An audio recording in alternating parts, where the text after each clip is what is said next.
Okay. So what do we want to do? We want to implement a beautiful class. इसका काम क्या है? इसका नाम है polynomial. So what is a polynomial? Can you tell me any polynomial? कोई भी polynomial, हाँ? 10x plus 5x plus 2. ठीक है? ये एक polynomial है. ठीक है? आवाज़ आ रही है इसकी? यहाँ से नहीं कौन सा? अब नहीं आ रही। हाँ हो गई। ये वाला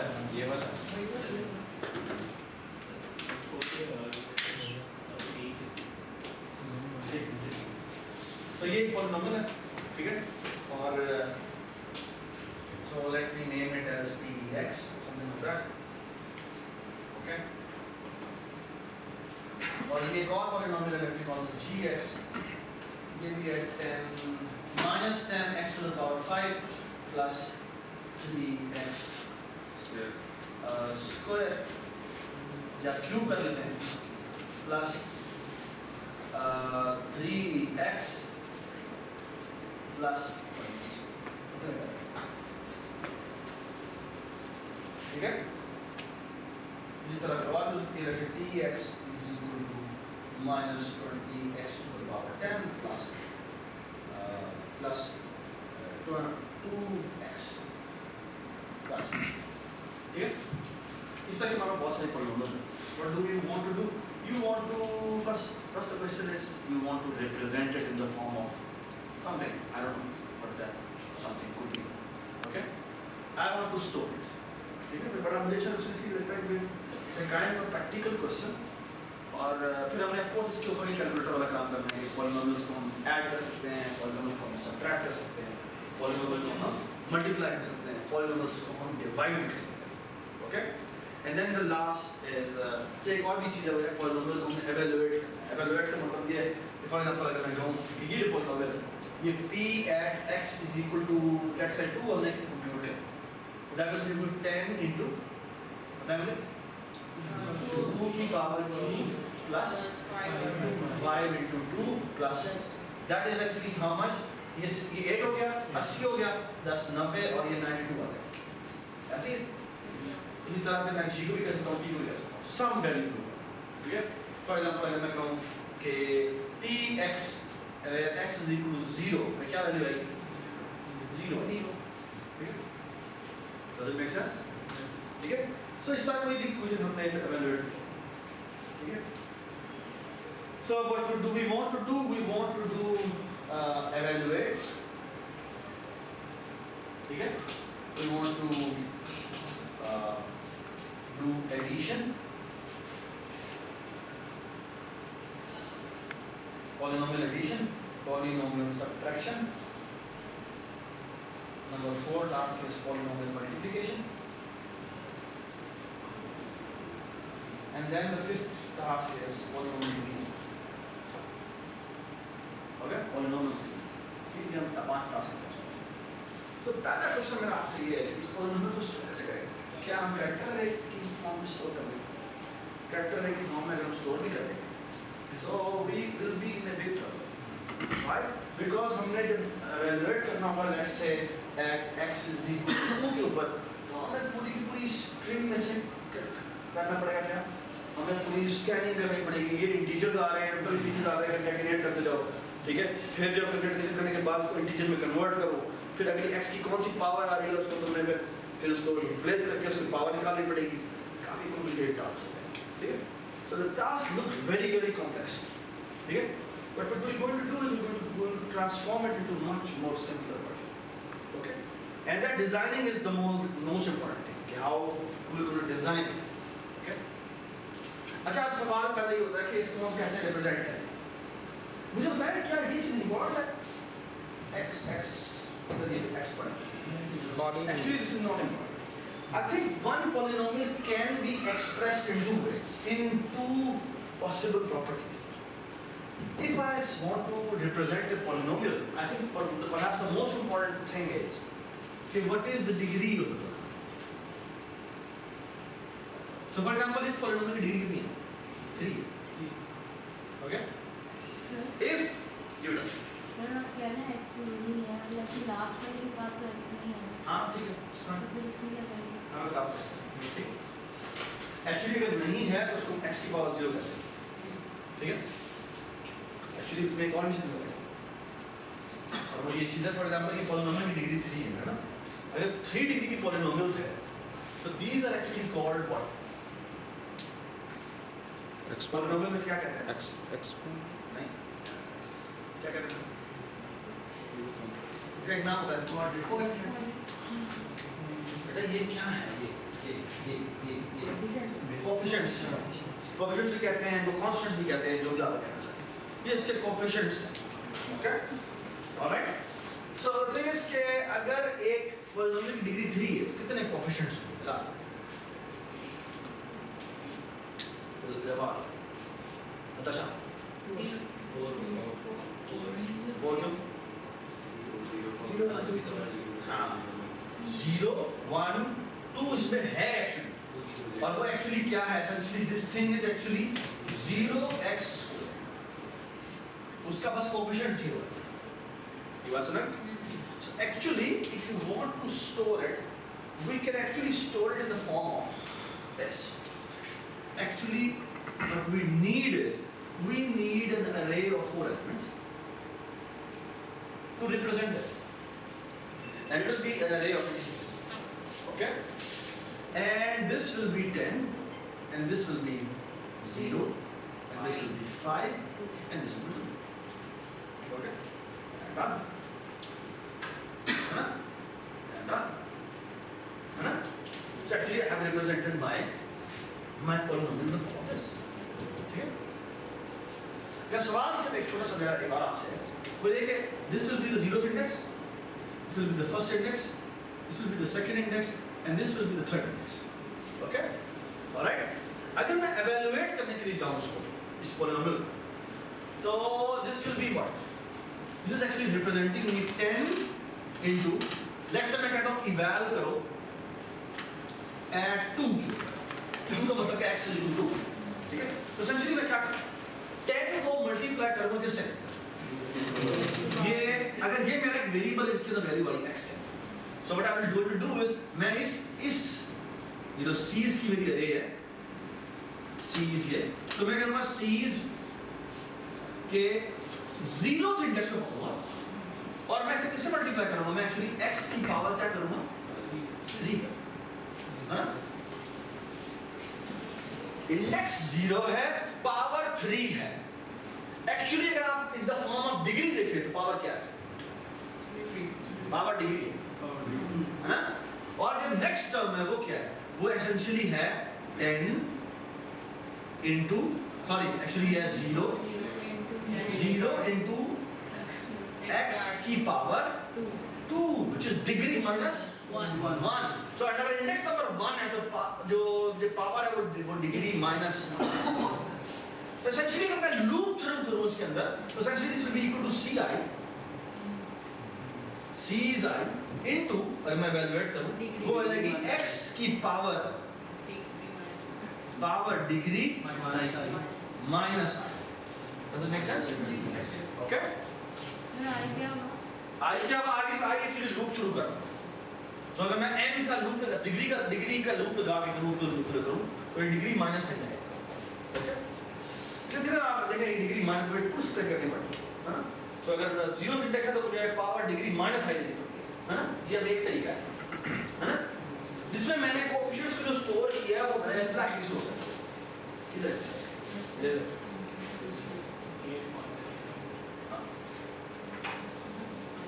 ये मैंने ऐसा स्टोर, ठीक है? ऐसे ही.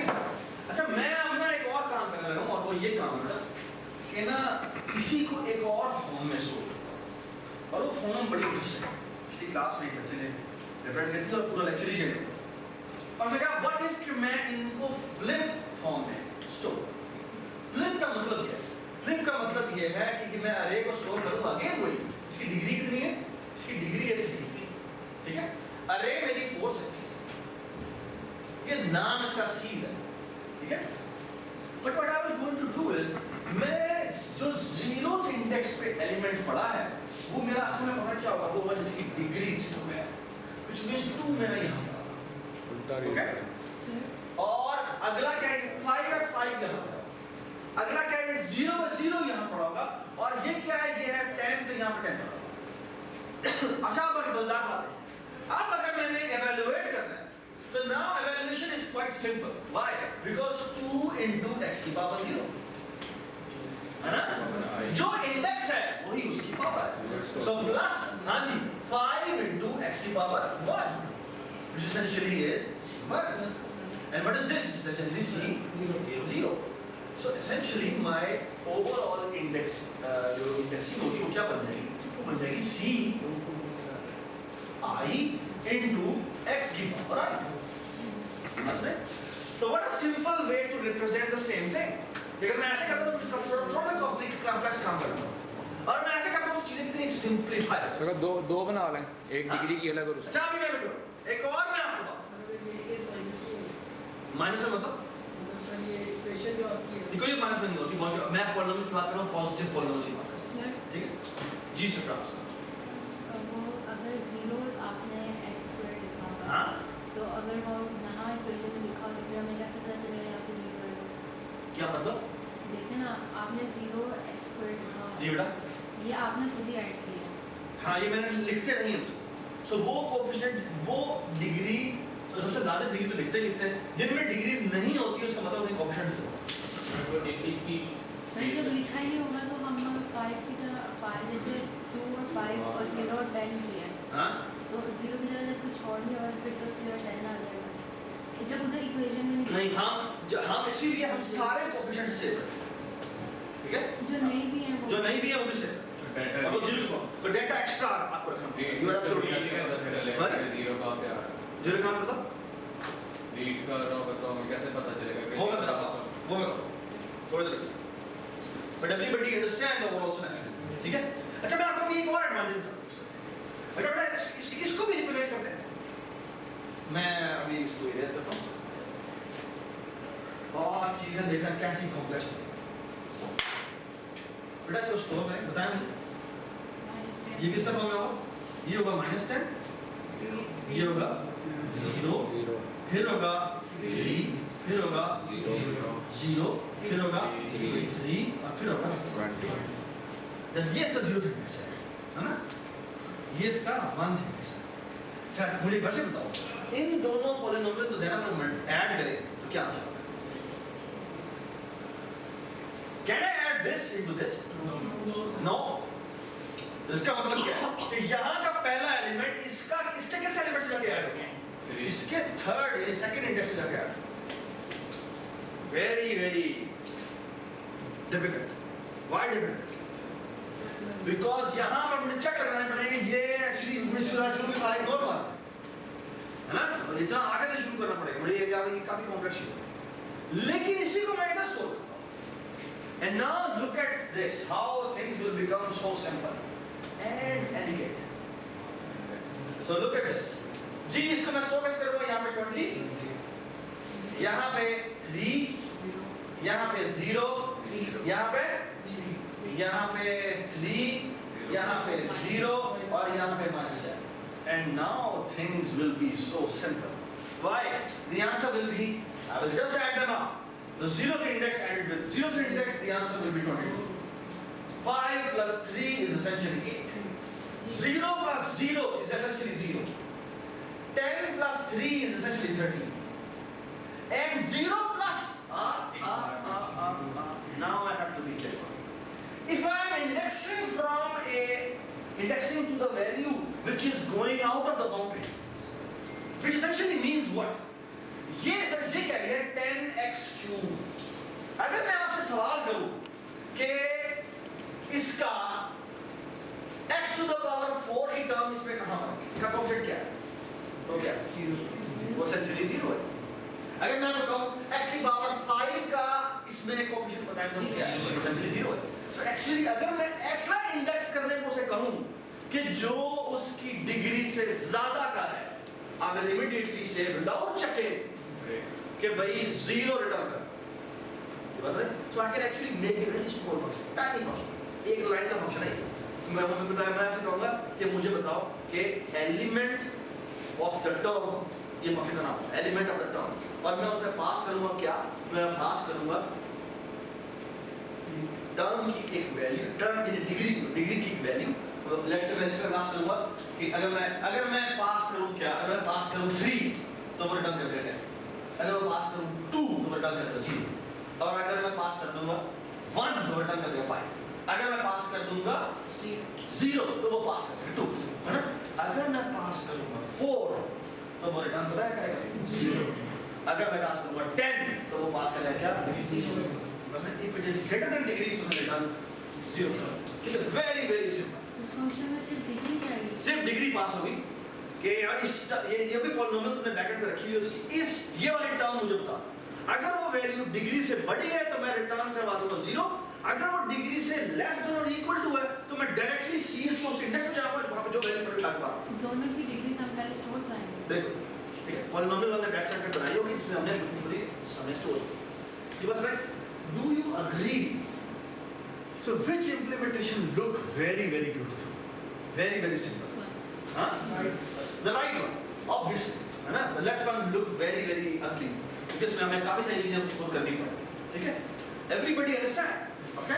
So look how slowly we are transforming our problem into a much simpler problem. इसके लिए ना मैथमेटिशियंस और कंप्यूटर साइंटिस्ट वर्ड यूज करते हैं एलिगेंस, और एलिगेंस हमेशा सिंपलिसिटी और फैंसीशन से नहीं होगा। द थिंग इज कि ऐसी चीज जो कि बिल्कुल आसानी से समझ में आए। सो लर्निंग के पर्सपेक्टिव में हम कहते हैं ऐसी चीज एलिगेंट चीज वो होती है जो कि बड़ी आसानी से समझ में आए, इंट्यूटिव भी लगते हैं, और जब आप समझ में आए तो आपको ना स्माइल आती है, बंदे ने काम किया है ना।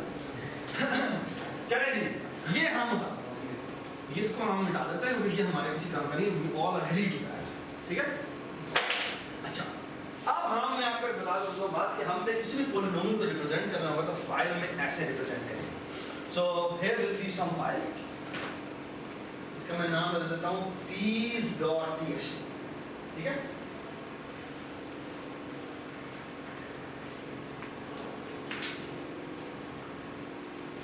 peas.txt, और यहाँ पे मैं रखूंगा सबसे पहले क्या, लेट्स से यहाँ पर 3 का मतलब मेरा 3 पॉलिनोमियल है, ठीक है। और यहाँ पे लिखा हुआ क्या, यहाँ पे लिखा हुआ है सबसे पहले जो पहले पॉलिनोमियल की डिग्री थी, ठीक है, और उसके कोएफिशिएंट्स ये हैं, क्या है 10। आपने यूजर को यही कहना है कि वो जिस तरह से लिखना चाहता है वैसे लिखे। हम बैकएंड पे जब स्टोर करेंगे ना वो स्टोर करेंगे, और इवन यूजर को दिखाएंगे तो दिखाएंगे भी वैसे जैसे उसने स्टोर किया ये, ताकि परेशान ना हो हमने बैकएंड पे वैसे स्टोर किया। लेकिन हमें पता है तुम्हारी ना एक बड़ी वो जैसी कमीज स्माइल होती है, उसे वो चाहिए यार ये वर्ड जो है वो क्या कहते हैं, क्रॉप बीप हज़फ कर देंगे सेंसर, वो जो हमारी आज उसमें हो रहा है वो सिलेक्टेड, ये भी सिलेक्टेड ना कहेंगे कि ये उसको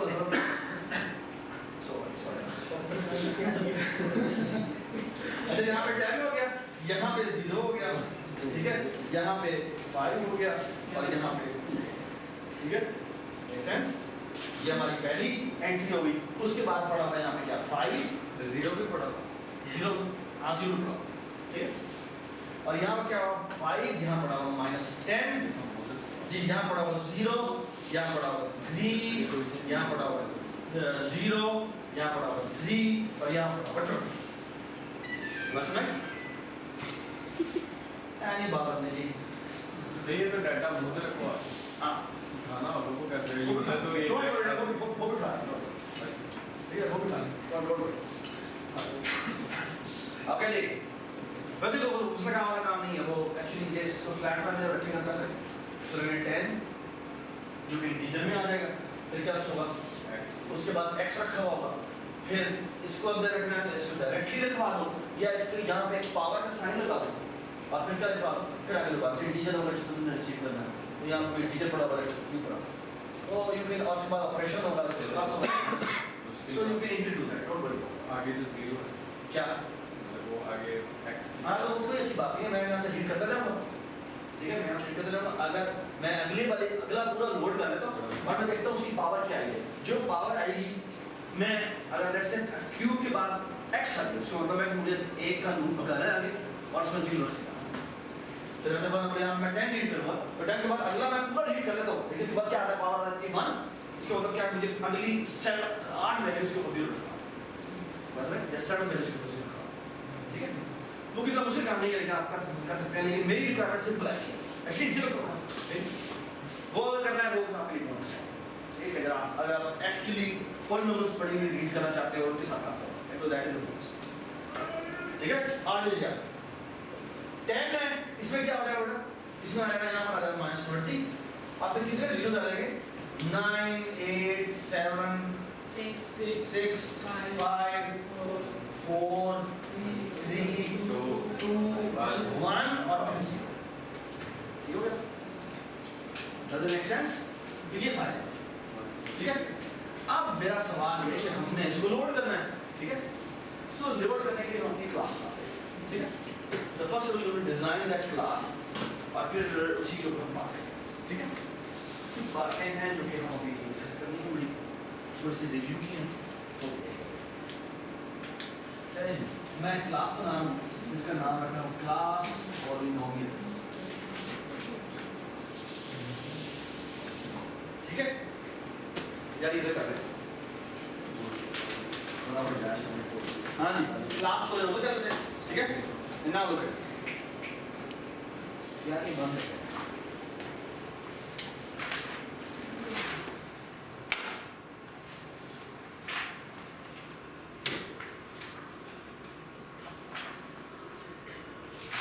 एक बंद है, दोनों बंद हो गया। और दूसरों के आवाज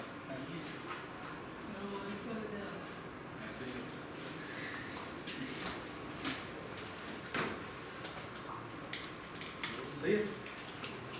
हाँ क्या दोनों चलें क्लास को दोनों करते हैं। अच्छा आप बताएं, आपके ख्याल में यहाँ पर क्या क्या इसके एट्रीब्यूट्स होने चाहिए?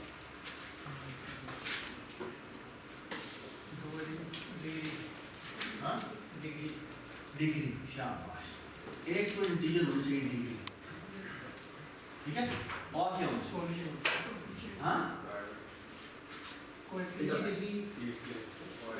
एक सीरीज की अरे होगी, और कितने साइज की होगी हमें नहीं पता, वो मैं रैंडम का पता लगना है, तो मैं अब क्या पॉइंटर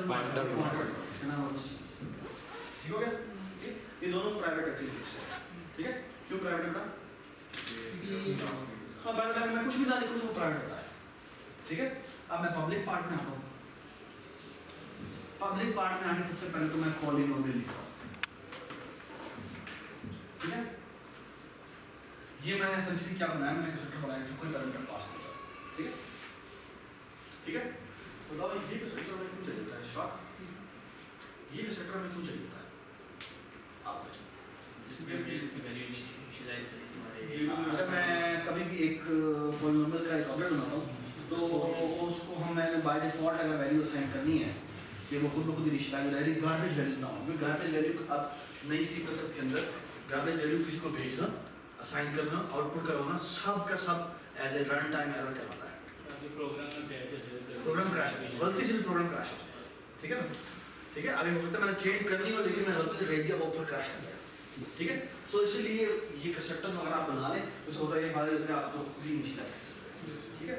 ये बात में एक फायदा करेंगे, एक उसका और भी फायदा है, और वो फायदा ये है, आपको याद होगा आपने कॉम्प्लेक्स नंबर की क्लास में, याद है मैं थोड़ा सा साइड ब्रेक बना रहा हूँ, याद है आपने कॉम्प्लेक्स नंबर बनाया था, कॉम्प्लेक्स नंबर जो आपने बनाया इसमें आपने सीरीज की अरे बनाई थी और साथ हमने रखा था न्यू, और यहाँ पे हमने कॉम्प्लेक्स नंबर कहा था, तो यहाँ पे हमने कोई भी साइज यूज कर दिया था ना, वैसे सी साइज का है ना, ये हम लाइन एग्जीक्यूट करते हैं तो लेट्स से सी साइज में क्या वैल्यू आई थी, तो चीज होगा क्या,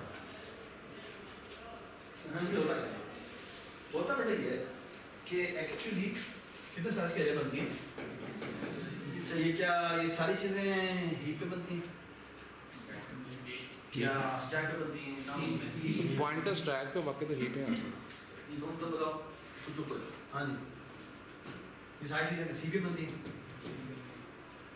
ध्यान बेटा आपका, ये चीज़ें कहाँ बनती हैं? सर ये जो न्यू कॉम्पैक्ट नंबर है ये हीप में बनता है, वो पॉइंटर जो है उसमें ये क्या बनेगा? ये स्टैक में बनेगा। ये स्टैक बनेगा। तो तुम डिलीट CS करते हो उससे क्या? फिर तो पॉइंटर ही डिलीट होना चाहिए। डिलीट CS करते हैं तो डिलीट तो वो पॉइंटर नहीं होना चाहिए। हाँ भाई डिलीट पॉइंटर था। नहीं सर, तो उसका एड्रेस जो है वो डिलीट होगा ना, मेमोरी फ्री क्या? Memory free. तो CS तो खत्म होता है। CS रहता है। CS रहता है। एम्प्टी हो जाएगा, नहीं उसको पॉइंटिंग वो डैंगलिंग बन जाएगा, डैंगलिंग पॉइंटर बन जाएगा। सर अननेम्ड मेमोरी बन जाएगी। So look at this, look at this. होता बेटा क्या है कि आपका जो प्रोग्राम होता है ना, ये मैंने प्रोग्राम किया ना, ये उसके ऊपर भी गया मैंने और ये नीचे भी ये तो ये एक्चुअली पूरी पूरी बड़ी सी रैम होती है, इसके अंदर आपको एक छोटा सा क्वेश्चन मिलता है यार अपना तू यहाँ पर एक्टिव होगा, ठीक है। सो आपके प्रोग्राम को ये एक मेमोरी मिलती है, ठीक है। इस मेमोरी के 4 हिस्से होते हैं। एक हिस्सा होता है जिसे कहते हैं CS, यानी कि कोड सेगमेंट, ठीक है। यहाँ पे एसेंशियली आपका पूरा कोड पड़ा होता है, आपका पूरा का पूरा जो कोड पड़ा होता है वो यहाँ, ठीक है। और ये रीड ओनली मेमोरी होती है, जहाँ आप उसको चेंजेस वगैरह करने की कोशिश करेंगे तो वो आपको चपेट मारेगा, ठीक है। यहाँ नो चेंज नहीं करना, ठीक है। अच्छा, उसके अलावा जो अगला पार्ट होता है ये, इसे कहते हैं ग्लोबल सेगमेंट, कहते हैं ग्लोबल, और इसको स्टैटिक भी कहते हैं। जूम कर ली ठीक है, इसको ग्लोबल सेगमेंट भी कहते हैं या इसको स्टैटिक सेगमेंट भी कहते हैं, ठीक है। जब उसके बाद ये 2 पोर्शन होते हैं, इधर में बाउंड्री थोड़ी सी बड़ी वेग से होती है, ठीक है। और ना ये दोनों जुड़े हुए होते हैं, एक ऊपर से नीचे आ रहा होता है, एक नीचे से ऊपर जा रहा होता है, ताकि मैक्सिमम यूज हो सके। जो ज़्यादातर चीज़ें इसके अंदर पड़ी होती हैं, ठीक है। एक्चुअली ऊपर वाला जो सारी मेमोरी है ना, बड़ी छोटी छोटी सी होती है, ठीक है। कोड सेगमेंट छोटा सा ही होता है, ग्लोबल सेगमेंट छोटा सा होता है आमतौर पर। ज़्यादातर कोड इस पोर्शन में होता है। ये होती है जी, इसे कहते हैं हीप यानी एज सेगमेंट, और ये होती है SS यानी कि स्टैक सेगमेंट, ठीक है। ऑलराइट। अच्छा, होता क्या है कि आप जितने भी जब भी किसी फंक्शन में आते हैं, किसी ब्लॉक में आते हैं, ब्लॉक का मतलब इफ का ब्लॉक हो गया, फॉर लूप का ब्लॉक हो गया, जो उसके जितने भी वेरिएबल होते हैं, यानी हर ब्लॉक के लिए इस स्टैक के अंदर एंट्री होती है। तो फॉर एग्जांपल सबसे नीचे पता किसकी एंट्री होगी? सबसे नीचे एंट्री होगी मेन की। मेन फंक्शन नहीं होता, मेन फंक्शन की यहाँ पे एंट्री होती है। जितने भी लोकल वेरिएबल्स हैं वो यहाँ बनाते हैं। तो फॉर एग्जांपल ये मेन में मैंने कोड लिखा था, मैंने नहीं लिखा, तो ये जो CS है ना, ये CS यहाँ बनता है, इसके ऊपर मैं लिखता हूँ CS, ठीक है, ठीक है।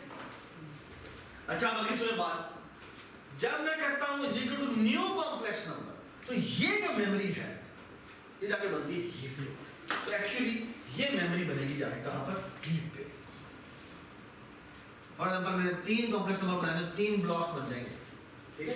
जिसमें से हर ब्लॉक कितने साइज का होगा दोस्त? कॉम्प्लेक्स नंबर में क्या चीज आती है? और रियल, तो इंटीजर दोनों है, तो दोनों 4-4 बाइट के हो गए। तो उसका मतलब ये एक ब्लॉक कितने बाइट का है? 8 byte. 8 byte 8 byte 8 byte 24 byte तुम्हारे एलोकेट कंटिन्यूअस। और इसका एड्रेस है, लेट्स से ये एड्रेस है 0x100। तो ये जो है ना, इसमें वैल्यू पड़ेगी 0x100, ठीक है। And don't forget one thing, वो ये कि इसका अपना एक एड्रेस भी है। Let me call this 0x800, ठीक है। तो सीज का अपना एड्रेस है, और यहां पर जो वैल्यू पड़ी है ये वो जो हीप किट का एड्रेस है। ये बात है ना। चल अब एक मैं आपको मजेदार बात बताऊं, अगर मैं जाके सी आउट करूं, अगर मैं जाके सी आउट करूं, क्या सी आउट करूं CS, तो क्या होगा? क्या क्या क्या 0x100। शाबाश। जिस तरह एक वेरिएबल को सी आउट करवाते हैं, उसके अंदर जो वैल्यू होती है वो आउटपुट हो जाती है। बिल्कुल इसी तरह यहाँ पे CS के अंदर जो वैल्यू पड़ी वो आउटपुट हो जाएगी। पता होगा, ठीक है। बिल्कुल इसी तरह अगर मैं ये लिखूं क्या होगा,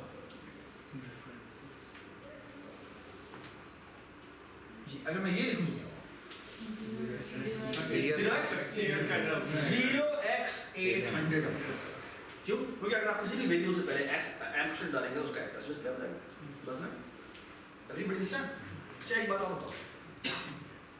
अगर मैं ये लिखूँ CS लीस्ट है इसका मतलब क्या है? 0x100 नहीं जो वैल्यू पड़ी है उसके इसका एक्चुअली मतलब ये है I am talking about this block. हाँ I am talking about this. ठीक है? ठीक है? वैसे अगर मैं सी आउट करूंगा तो यार नहीं देगा। अब ये एक्सप्लेन कर रहा हूं क्योंकि सी आउट आपका कॉम्प्लेक्स नंबर के लिए डिफाइन नहीं है। है ना? क्योंकि सी आउट के आगे अगर आप कॉम्प्लेक्स नंबर डेटा टाइप की चीज डालते हो भाई मैं तो उसको आउटपुट नहीं कर सकता। ठीक है? मैं मुझे तो आउटपुट से एक ही चीज करनी आती है, इंटीजर्स, कैरेक्टर्स, डबल्स, इस तरह की चीजें। प्रिमिटिव डेटा के लिए चलता है, मैं किसी कस्टम डेटा के लिए नहीं चलता। हाँ, अगर आपने आउटपुट करवाना है तो आपको खुद लिखना पड़ेगा डॉट करके। फॉर एग्जांपल डॉट क्या था? डॉट इमेजिनरी या डॉट रियल। ये डॉट रियल करेंगे लेकिन ये इस पे एरर आ जाएगा। क्यों?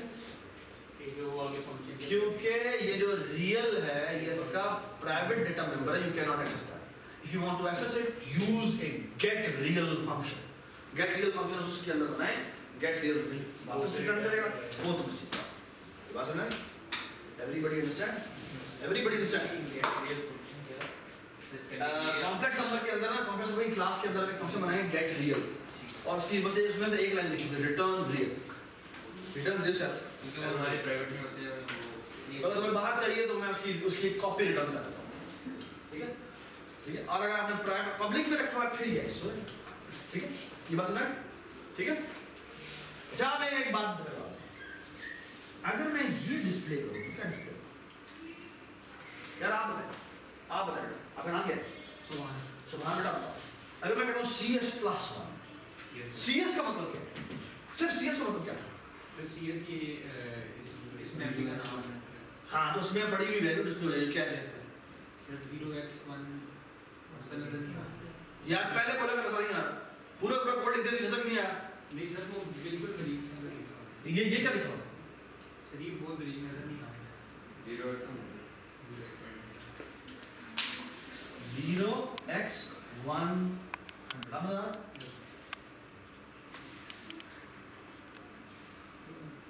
अनुदान यहाँ पे कैमरा में आ रहा फुल जूम किया हुआ है चलो क्या? आ रहा है नहीं उसमें लगाएगा उसको यार एक मिनट यार मैं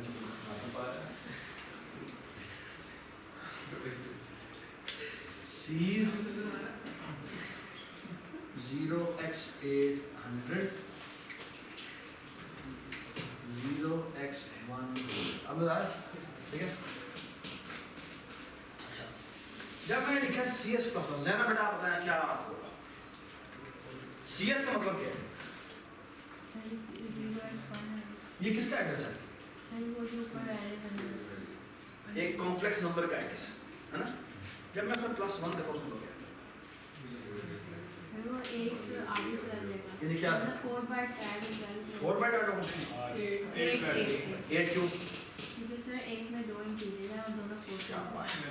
क्योंकि ये CS एक एड्रेस है कॉम्प्लेक्स नंबर का और जब कॉम्प्लेक्स नंबर में हम +1 करेंगे इसका मतलब है कि आई am talking about complex number की एड्रेस में एक ऐड किए यानी कि मैं नेक्स्ट कॉम्प्लेक्स नंबर की तरफ जा रहा हूं।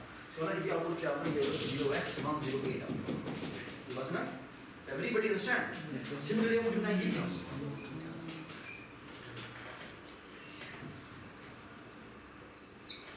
ये क्या आउटपुट होता था वैसे दैट इज CS 0x 800 ये किसका एड्रेस है? ये CS जो कि पॉइंटर है उसका एड्रेस है। जैसे मैं +1 करूं तो क्या ये आउटपुट क्या बड़ी आप ये किसका एड्रेस है? सर वो पॉइंटर को उसके ऐड करेगा और कितना एड्रेस क्या है?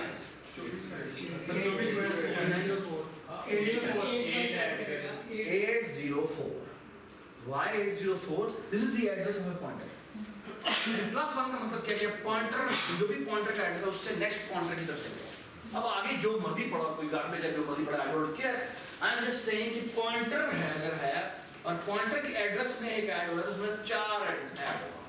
एरर नहीं So, है। out of error नहीं है। एरर नहीं है। यहाँ पर जो भी वैल्यू डिस्प्ले हो जाएगी, जो कि क्या होगी 0x804। सिस्टम हम लोग लूप अगर हम +1 कर ही जाए वो तो कर जाए एरर एक वक्त में एरर तो नहीं आएगा। वो डी रेफरेंस वो तो सिर्फ एड्रेस है ना, वो तो एक वैल्यू है, वो तो ये तो एक वैल्यू कंप्यूट की। मैं एरर तब आता है जब मैं उसको डी रेफरेंस करके वहां पे रखने लगूंगा। ये तो सिर्फ एक एड्रेस है जो आउटपुट हो रहा है, एड्रेस आउटपुट होता है, जितना मर्जी तुम आउटपुट एड्रेस करवाओ, वो तो कोई मसला ही नहीं। ठीक है, मसला तब आता है जब मैं उसको डी रेफर करके मैं उसको उसमें कोई वैल्यू रखवाने लगूं, फिर मसला है। मैं रीड जितना मर्जी कर पाऊं आगे, मैंने रीडिंग भी नहीं की, मैं सिर्फ एक एड्रेस कंप्यूट किया है, मैंने तक रीडिंग भी नहीं की। मैं अगर उसको डी रेफरेंस कर लूं फिर हो सकता है मसला है। ठीक है, कि आपने एक ऐसी मेमोरी को एक्सेस करने की कोशिश की जो कि आपके, हालांकि मैं रीडिंग सिर्फ कर रहा हूं, लेकिन अगर मैं इक्वल टू करूंगा फिर तो वो काफी गुस्सा करेगा। ठीक है, ये बात समझ? ठीक है, जब मैं ये लिखता हूं तो कौन सा कंस्ट्रक्टर वाला है? ये कौन सा कंस्ट्रक्टर कॉल करता है? ये विदाउट पैरामीटर वाला जो है। अगर ये आपने ना बनाया हो तो आप इस लाइन को नहीं ले सकते। So, अगर आपने कंस्ट्रक्टर ये वाला ना बनाया तो आप एक डायनामिक अरे नहीं बना सकते, क्योंकि उसके अंदर आपने लिखा होगा भाई 2 पैरामीटर पास होते हैं, वो तो पैरामीटर भाई दे नहीं सकते, एक अरे को पैरामीटर कैसे दे? सो वो बनाने देगा। ये कंस्ट्रक्टर खाली होगा। ये खाली कंस्ट्रक्टर, ठीक है। तो खाली कंस्ट्रक्टर की इसलिए भी जरूरत होती है अगर आपने अरे ऑफ दैट डेटा टाइप बनानी है तो फिर आपको उसके खाली कंस्ट्रक्टर की जरूरत पड़ेगी। एक तरीका और है, वो हम अगली या उससे अगली लेक्चर में करेंगे। ठीक है, कि कैसे इवन उसको भी हैंडल किया जा सकता है। ठीक है, so far so good, everybody is happy. ये और मान लीजिए ये मैंने प्रोग्राम बना, ठीक है। बाद में इसको सीधा मैं डिफाइन करूंगा तो कुछ नहीं करता, ठीक है। मैक्सिमम मैं गार्बेज रख देता हूं, आई डोंट केयर। ठीक है, तो यहां पे मैं एक फंक्शन बनाता हूं, मैं इसका नाम है void और उसका नाम है set। set में मैं क्या पैरामीटर पास करता हूं, एक इंटीजर d पास कर देता हूं और एक मैं इंटीजर स्टैटिक टाइप c पास करता हूं। ठीक है, मैं आमतौर पर ये मैं इसकी प्रोटोटाइप यहां लिखी जाती है और इसकी डेफिनेशन कहां लिखते हैं? CPP में जाती है। इसको मैं यहां पर भी लिख सकता हूं। आप लोगों ने क्या करना है, आप लोगों ने वहीं पर कहां पर लिखना, लेकिन मेरे पास जो काम है तो मैं सीसी को लिखा। ठीक है, और उसको भी लिखने का तरीका ये है, यहाँ पे आप ब्लॉक बनाएं और डिफाइन कर चुका है। ठीक है, और डिफाइन कर चुका है। सही, चलिए काम करते हैं। ठीक है, यहाँ मैं करता हूँ this arrow degree is equal to d. अच्छा, अगर मैं ये लिख दूं CS is equal to CS, मैं चाहता क्या हूँ, मैं चाहता हूँ ये CS की वैल्यू असाइन हो जाए, ये वाला CS है ना। अगर मैं दिस नहीं लगाऊंगा तो उससे होगा क्या, ये इसी वेरिएबल को यही वेरिएबल असाइन करेगा। क्यों? क्योंकि वो नियरेस्ट ब्लॉक उठाता है, नियरेस्ट ब्लॉक पे पड़ा हुआ वेरिएबल उठाता है। ठीक है, अगर मैं चाहता हूँ कि ये वाला एट्रीब्यूट हो तो यहाँ मुझे लगाना है दिस। ये समझ नहीं आया, ये डिग्री और ये दिस। बेटा मैं सेट फंक्शन कॉल करूंगा वहां पे, so मैं what I will going to do is I will going to read, I will going to say polynomial p1, फिर मैं एक इंटीजर d डिग्री लूंगा जिसकी वैल्यू है लेट्स से 3 और मैं एक इंटीजर स्टैटिक c's बनाऊंगा इज इक्वल टू न्यू। इसके केस में क्या करना पड़ेगा मुझे 4 साइज की एक इंटीजर की अरे बनानी पड़ेगी। ठीक है, मैं इसमें कोई वैल्यू लिखवा दूं CS के 0 में जाके जिस तरह मैंने असाइन करनी है लिखवा दूं। डिग्री तो बार-बार चेंज नहीं होगी। हां चेंज होगी, इसलिए उसका रेस्ट ले लिया। हां समझ नहीं मिल रहा। ये मैं CS को जो मैं खुद C से इनिशियलाइज कर देता हूं और फिर मैं करता हूं p1 डॉट सेट कॉल करता हूं, इसमें मैं d भेज दूंगा और इसमें मैं C's का एड्रेस भेज दूंगा। C अब ये समझ आता है कि इस p1 के अंदर पड़े हुए दो वेरिएबल हैं डिग्री और C, तो दोनों का साइन p1 के एड्रेस के अंदर दिस डिग्री जो p1 के बॉक्स के अंदर जो ये 4 बाइट ये पड़े हैं, 4 बाइट ये पड़ा है, इनके अंदर जाके d यानी 3 इसकी वैल्यू 3 रख देगा और सीज मतलब है इसके अंदर क्या रखेगा, ये जो इसका भी जो भी इसका एड्रेस है वो एड्रेस यहाँ से, ठीक है। पीक एड्रेस मतलब ना दिस जो है वो पीक एड्रेस बता रहा है। हाँ ठीक है, ठीक है। इसमें कितने पैरामीटर पालो? 3 दो है ना?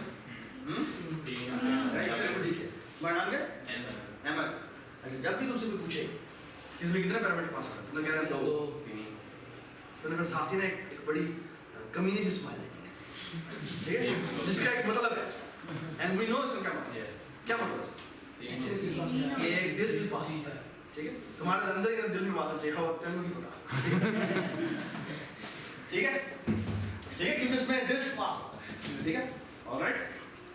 तो इसमें कितने पैरामीटर पास होते हैं? चलो मान लेते हैं इसमें कितने पैरामीटर पास होते हैं? 8 ही होगा। कोई नहीं कहेगा स्माइल से कोई भी देखे स्माइल पैरामीटर क्या होता है? है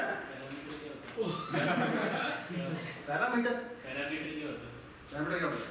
क्या होता है ये? क्या होता है? आपने पूछा कि पास हो रहा है, मैं तो होता है। जब आप फंक्शन कॉल करते हैं ना तो जो इसके अंदर और ये वैल्यूज भेजते हैं, मुझे पता है सर आप चलिए सर जिसे हमारा छोड़ें आप आगे चलें। अरे तो लगता है ये पता लगा है अंग्रेजी पढ़ के आया मुंडा जेड़ा है पहले से पढ़ा। ओके जी, तो बात है ये काम जो हमने यहाँ पे किया है ना ये गलत किया। क्यों गलत किया है? क्योंकि मेन में तो आपने ये जो सीज रखवाने हैं वो वही रखवाने हैं जिस तरह के आपके फाइल में पड़े, है ना,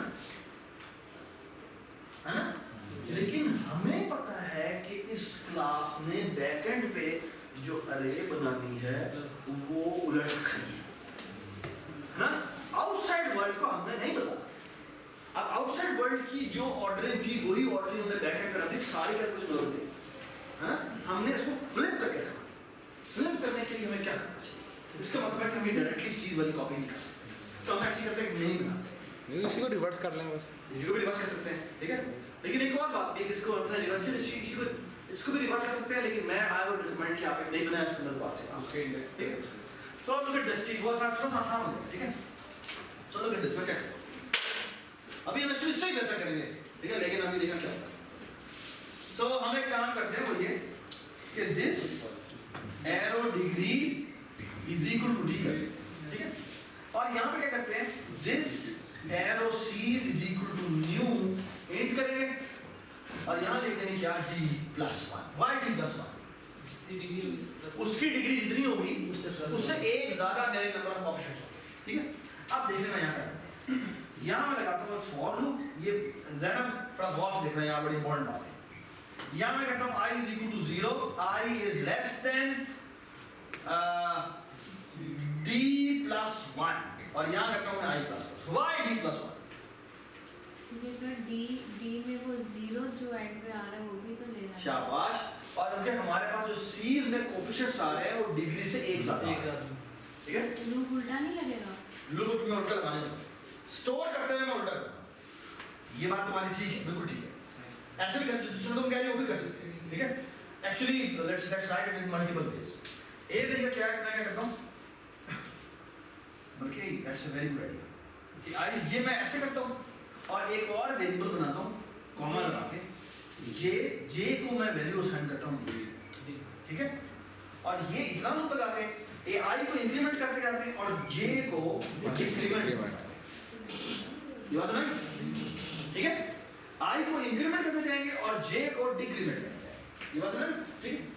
so the idea is, by the way मैं इसको रिमूव करके मैं एक ही वेरिएबल से कर दूंगा और हमारा आइडिया क्या है, मैं दिस एरो सीज बना के किस जगह पर वैल्यू रखना चाहता हूँ, जे पे रखवाना चाहता हूँ और यहाँ पे क्या आएगा जी, सी एस के कौन सी वाली वैल्यू आई, यानी जो 0 पे पड़ी हुई है वो d पे जाएगा और जो 1 पे पड़ी हुई है वो d -1 पे जाएगा, बस राइट। सो जब ये d पे पहुंचेगा तो ये 0 पे पहुंचेगा। सो d-1 से करते हैं वहाँ पे d- वही करने जा रहा हूँ भाई, ओके सबर की जल्दी कर, आइडिया तूने कुछ बोला नहीं, पता नहीं क्या लगा, छोटी सी बात हो गई ऐसी बताना है, हाँ मैंने क्या मैं ये दोनों को भेजा दो लूप से नहीं समझ आया, दोनों लूप। एक ही वेरिएबल है एक ही लूप है, 2 वेरिएबल। वो कैसे वो क्या? CS में पहले स्टोर हुआ और वो एरे भाई ये देखो यहाँ पे मैं फॉर लूप में 2 वेरिएबल बना सकता है, बना बना सकता हूँ। तो आई को मैंने 0 से स्टार्ट किया, कॉमा लगा के j इक्वल टू d से साइन कर दिया, और यहाँ पे मैंने सेमीकोलन लगा दिया। i is less than d plus 1 लगाया कि मैंने d प्लस 1 कॉपी करनी है। i में मैं इंक्रीमेंट करता रहता हूँ और यहाँ पे j माइनस 1 से करता हूँ, समझ रहे? तो अब मैं करता क्या हूँ, और उल्टा कर देते यहाँ पे कि मैं दिस के ith इंडेक्स यानी 0 इंडेक्स पे क्या रखा होगा, मैं एक्चुअली जे jth इंडेक्स रखा हूँ। मैं कह रही हूँ कि ये पहले किसी एरे में स्टोर हुआ होगा, इसी में स्टोर हुआ होगा। किसमें? ये वाले पॉलिनोमियल वाली जो पूरी इक्वेशन है, हाँ ये पहले किसी में स्टोर हुई होगी जो i वाले अच्छा, अभी थोड़ी देर रुक जाओ, ठीक है? ये समझ में आई बात कि जो ये चीज है और ये चीज है, ये दोनों फ्लिप्ड है। ये समझ में आ गई बात? अब ये कैसे स्टोर होगा मैं तुम्हें थोड़ी देर बताऊंगा, ठीक है? जस्ट सबर करो। अच्छा, ये हो गया? ये अब ये सही। अच्छा, मैं देखें यहाँ क्या करता हूँ।